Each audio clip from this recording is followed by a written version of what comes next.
This channel does not promote any violent, harmful, or illegal activities. All content provided by this channel is meant for an educational purpose only.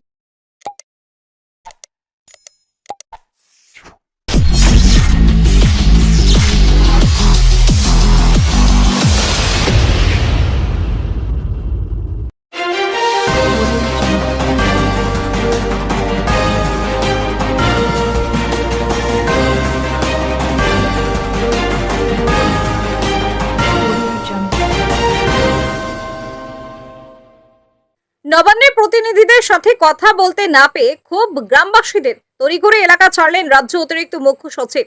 আরামবাগের প্রাক বন্যা পরিস্থিতি খতিয়ে দেখতে ও নদী বাঁধগুলির ব্যবস্থা পর্যবেক্ষণ করতে আরামবাগে এসেছিলেন রাজ্য সরকারের অতিরিক্ত মুখ্য সচিব মনীষ জৈন।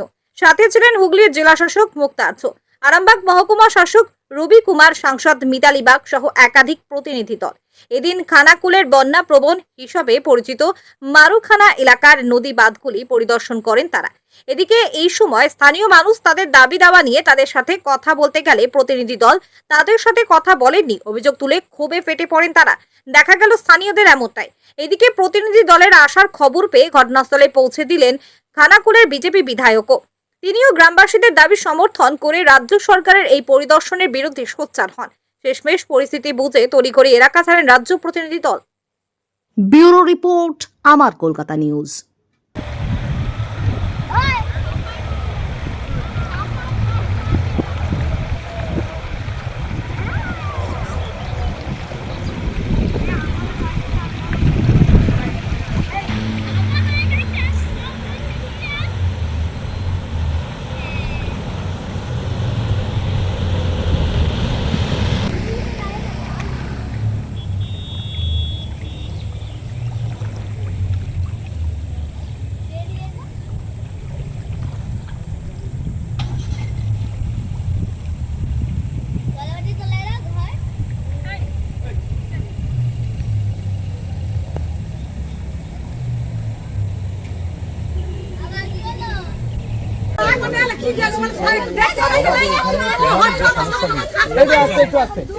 আমাদের প্রধান যে সমস্যা, প্রতি বছর এখানে বন্যা হয়, কিন্তু এই যে মেনটেনেন্স, এই প্রতি বছর এই মাঠগুলো করার কথা এগুলো হয়নি।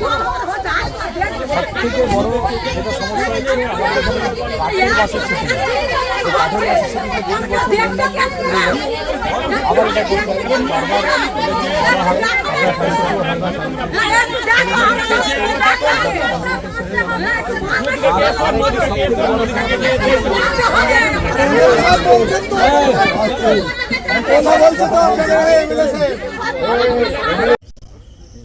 একদম ধরে নাও, রেডি করবে না। ওই বিয়ে করলে কিছু ঘনিটা করলে বলবে না, প্রথমে নেগেটিভ কোশ্চেন করবে না, তারপর করবে বলতে শুরু আস্তে আস্তে।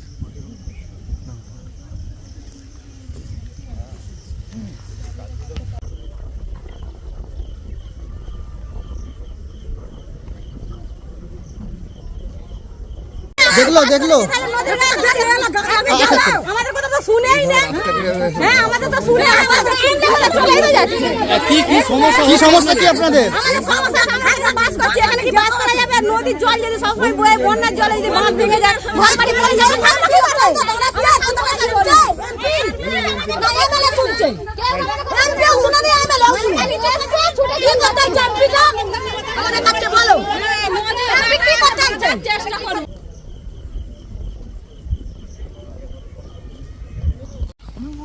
हम भी करेंगे, मास्टर रोल भी करेंगे, ये भी करेंगे, मतलब ऐसा नहीं है कि मुझको मैम,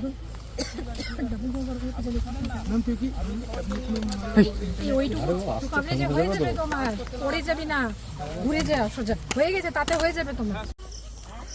কোনো বাড়ি থেকে নাম্বার আছে তোমার? ভালোভাবে কংক্রিটের কাজ, কংক্রিটের বাদ করে দেয়। আজকে যারা এসেছিলেন বলেছিলেন তাদেরকে? হ্যাঁ, তাদেরকে বলা হয়েছে। তারা বলছে যে বাঁধ হবে, এরপরে বাঁধ, এই বাঁধটা হয়ে গেলে তারপরে করবে। কিন্তু আমাদের বক্তব্য যে আমাদেরকে করে দিতে হবে, আমাদের চাই। তারপরে ব্যাংকে স্ট্রেংথেনিং কাজটা মানসুন পরে ধরা হবে। এখানে সবাই লোককে বলা হয়েছে, এটা তো প্রত্যেক লোকের জোট কাজ, ভালো করে টিম ওয়ার্ক করে 30 জুন মধ্যে কাজটা কমপ্লিট করে ফেলতে হবে। কান্ট্রি থেকে স্লোপ আর তারপরে রাস্তা যে মাটি ধরা কাজটা বাকি আছে, সেটা তারা ডেলি রিপোর্ট করে পাঠাবে আমাদের কাছে। আশা করছি 30 মধ্যে কাজটা কমপ্লিট করবে। পুরো দমে প্রস্তুত আছে। আপনি দেখেন অনারেবল এমপি এখানে আছেন, ডিএম নিজে এখানে আছেন, তারা মানে ডেইলি ঘন্টা পর ঘন্টা রাজ্য স্তরে তৃণমূল স্তরে প্রত্যেক কাজটা ভালো করে হোক সেজন্য ইনফরমেশন নিজের কাছে রাখছেন, ফলে কোঅর্ডিনেশনটা খুবই ভালো জানেন। মানুষ হ্যাঁ, বাস্তব কথাই তো, ওখানে তো আমার সঙ্গেই ছিল, তো আমি ওখানে দাঁড়িয়েছিলাম, কথা বলেনি মানুষের সাথে, কারণ মানুষের প্রশ্নের জবাব এরা দিতে পারবে না। শুধুমাত্র মুখ্যমন্ত্রী আসেন হাঁটু জলে পা ডোবানোর জন্য, স্টেট থেকে এখন যে মুখ্যমন্ত্রী আসছে না, কোনো মন্ত্রী এখানে ঢুকতে পারছে না, সেই জন্য অফিসারদের পাঠাচ্ছেন। কিন্তু কাজ হচ্ছে কি, আদৌ কাজ হচ্ছে কি? গত বছর বন্যায় যে সকল রাস্তাগুলো ভেঙে গিয়েছে, প্রধানমন্ত্রী সড়ক যোজনার রাস্তা, জেলা পরিষদের রাস্তা, সেই সব রাস্তাগুলো সারানো হয়নি। নদী বাঁধগুলো গত বছর বন্যা থেকে একটা বছর পার হয়ে গেল, এখনও পর্যন্ত নদী বাঁধগুলো কমপ্লিট হলো না, টেন্ডার করতে দেরি করলো। এখন আবার আসছে ফটোশ্যুট করে নিজেদের টিআরপি বাড়ানোর জন্য। এরকম সরকার মানুষ দেখতে চায় না, মানুষ চায় এই সরকার কাজের সরকার হোক, এখানে কাজ হোক। নদীর তীরবর্তী এলাকাগুলো দেখুন ভেঙে গিয়েছে, সব জায়গাতে ভেঙে গেছে, ধসে গেছে, নষ্ট হয়ে গেছে, কোটি কোটি টাকা বরাদ্দ হয় কিন্তু তাতে কাজ হয়নি। আমি নিজে এসেছি, আজকে 3-4টে পয়েন্টে আমি দাঁড়িয়েছিলাম, ওনারা আসবেন, আমি যেখানে দাঁড়াচ্ছি সেখানে পালিয়ে যাচ্ছি, যেখানে দাঁড়াচ্ছি সেখানে আর আসছে না, মানে পুলিশ গোলক ধাঁধার মতন ঘোরাচ্ছি ওনাকে। আমি জানি না কেন, কিসের ভয়ে, তো আমি আজকে নিজে ছুটে এলাম ওই জন্য, এখানে যেহেতু মারোপাড়াতে ঢুকেছে তাই ছুটে এলাম, এই যে ওনাকে অভিযোগগুলো জানালাম। অবিলম্বে নদীর তীরবর্তী বাঁধগুলোকে দ্রুত সংস্কার করতে হবে, যে জায়গাগুলো অল্প বিস্তর ভাঙা আছে সেগুলোকে সংস্কার করতে হবে। বেশ কিছু পয়েন্ট ওনাকে বললাম, আমাদের রূপনারায়ণ নদীর নিচের দিক যেগুলো পলি পড়ে গেছে সেই পলি খননের ব্যবস্থা করতে হবে, ওনাকে বলেছি অবিলম্বে এগুলো করতে হবে। সেই সঙ্গে যে বাঁধগুলো এখন এই যে বাঁধতে বাঁধতে রয়ে গেছে, অর্ধেক অবস্থায় রয়ে গিয়েছে, এই বাঁধগুলো যদি কেটে যায়, এই সময় যদি নদীতে জল বাড়ে, বাঁধগুলো যদি কেটে যায়, তাহলে এখানে মানুষের জন্য রিলিফের ব্যবস্থা কী আছে। গত বছর রিলিফের আমাদের খানাকুল 2 পঞ্চায়েত সমিতি থেকে রিলিফ কেনা হয়েছিল, তার টাকা এখনও পর্যন্ত পাওয়া যায়নি, প্রায় 50-60 লক্ষ টাকা এখনও পর্যন্ত পাওয়া যায়নি। আর গত বছর যারা বোট দিয়েছে, স্পিড বোট দিয়েছে, তারা এখনও ভাড়া পায়নি, যারা খাবার দিয়েছে যেসব দোকান, তারা এখনও টাকা পায়নি। তাই এবছর আবার কি হাত পাততে যাবো নাকি আমরা?